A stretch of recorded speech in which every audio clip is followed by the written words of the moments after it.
Might I have your undivided attention for a moment? I'm very busy this morning. I have here a rare antique, a veritable heirloom. Every bit of it, solid gold. Only the other day, I was made a princely offer by a dealer. How much do you want for it? Well, it's really worth $50 or $60, but I'd willingly take 3.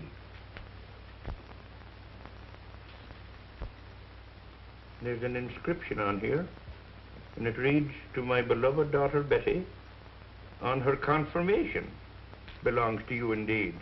This is not your property." You're quite right. Yes, I'd forgotten. It was left to Betty, and she asked me to raise a little money on it. You know how it is, temporarily inconvenienced. Now, your daughter never gave you that. Now, listen to me, Thomas. I don't mind loaning you a little money on your overcoat, which I've kept in mothballs all during the summer, or on some of your clothes, or on your watch. But I not have you taking things of your daughter's and bringing them here. Patrick, have you ever found me out in a lie? I assure you, Betty gave me this. All right. You tell her to be bringing it here herself.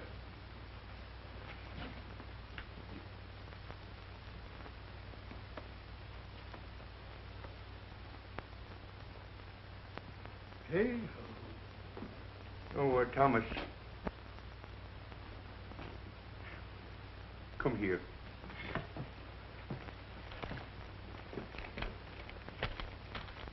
There you are.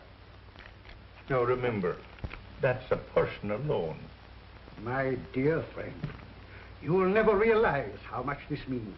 A few necessities, a little food. Yeah, well, just so long as it isn't a little drink.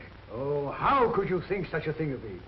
I'm going at once to the grocery store. One more, please. I told you you're not getting anything more to drink here. Now get out. Come on, be a good fellow. Just give me one more. No. Just one little. I said no.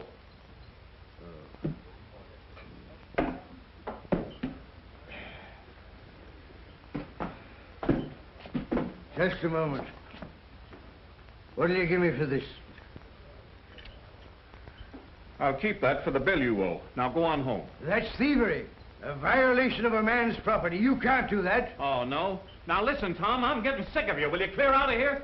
Oh, so I'm not wanted here, eh? Well, there are other places, my good man, where they'd be proud to serve Thomas Tolliver Madison. Well, go ahead. Don't you dare to lay your hands on me, sir. You forget your position. Go ahead. Go on. You uncool the Russian. Go ahead, Tom.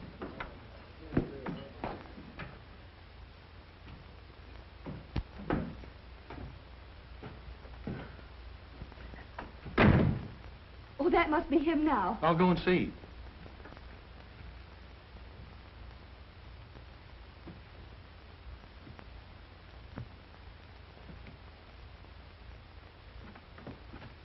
It's no use to me.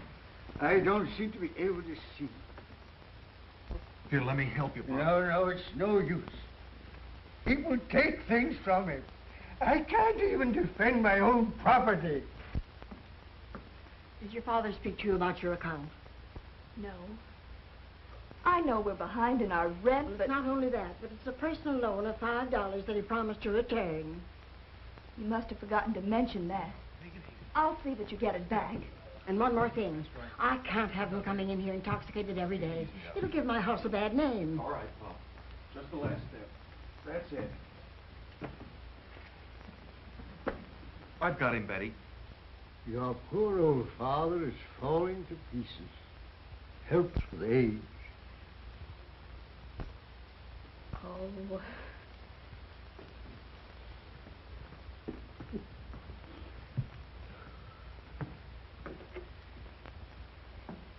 I don't know why I bring this on you. Oh, I'm no good. Absolutely no good. Maybe this old heart of mine will stop beating someday, and then, well, I won't trouble anyone. It's all right, Dad. Go to sleep. How can I sleep after the terrible things I've done to you? Letting them take that precious heirloom, What did they take away? your mother's locket. that she gave you with her dying breath. And now, to think of it in that vile saloon. Oh, Dad. The only thing she gave me, the last thing of hers I had, and now that's gone. Don't worry, dear. We'll get it back. Don't upset yourself. Okay, Pop. Get some sleep.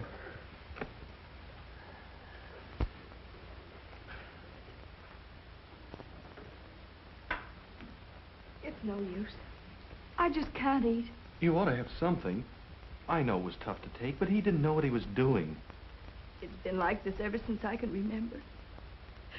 He even pawned a wedding ring and drank that up, and now her locket.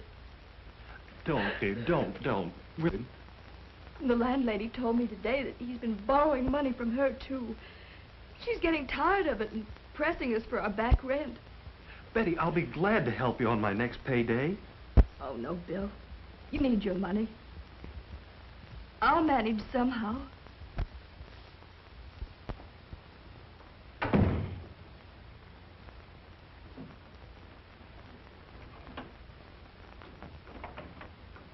Yes, visit. Mr. Bartell, would it be possible? Well? Could you give me a raise? You sure picked out the wrong time for that. Now, you know how business has been lately, that I'm losing money. But I need it so badly right now. Could you give me an advance in my salary? What about that last advance? Did you pay that back? Not completely. And I hate to ask you again, but it's so terribly important. All right. I'll see that you get it before you go home. Thank you, Mr. Bartell.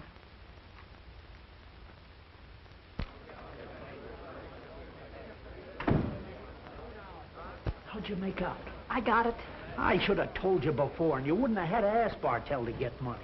What do you mean? I had a hunch, but what a hunch. I'm going to make myself a fortune today, and you could have, too. Oh, I get it. A hunch on a horse. Yeah, but what a hunch. Front, Lord Jeeves is second. Four in hand is third. Missing link, fourth. Listen, last night I had a dream about 4 little monkeys. And when I woke up, it was just 4 o'clock. When I sits down to eat breakfast, I finds myself eating 4 eggs. I counts the block walking to work, and it's just 4 blocks.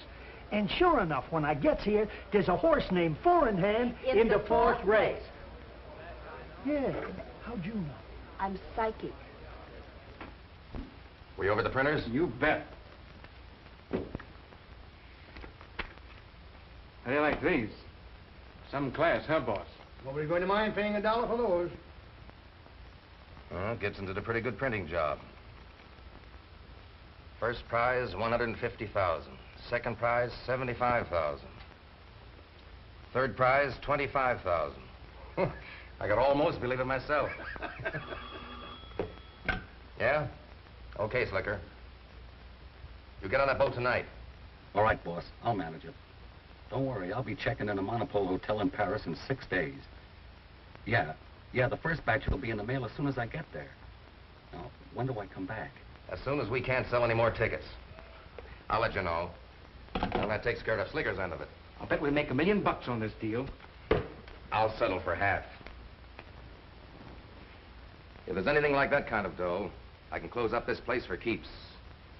Now, the first thing we need is some runners to distribute the tickets. Let's give them, say, Half? No, that's too much.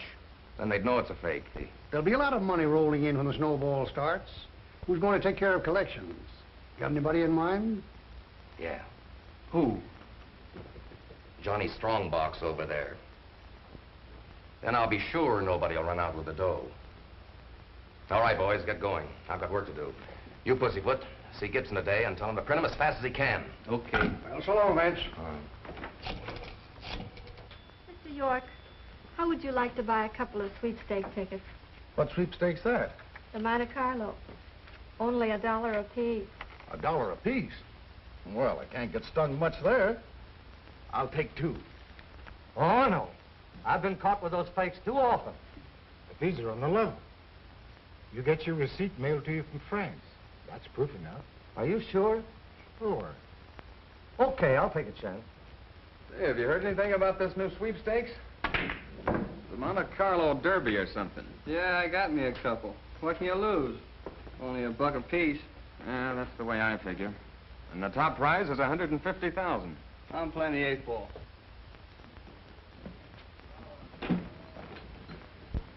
Oh,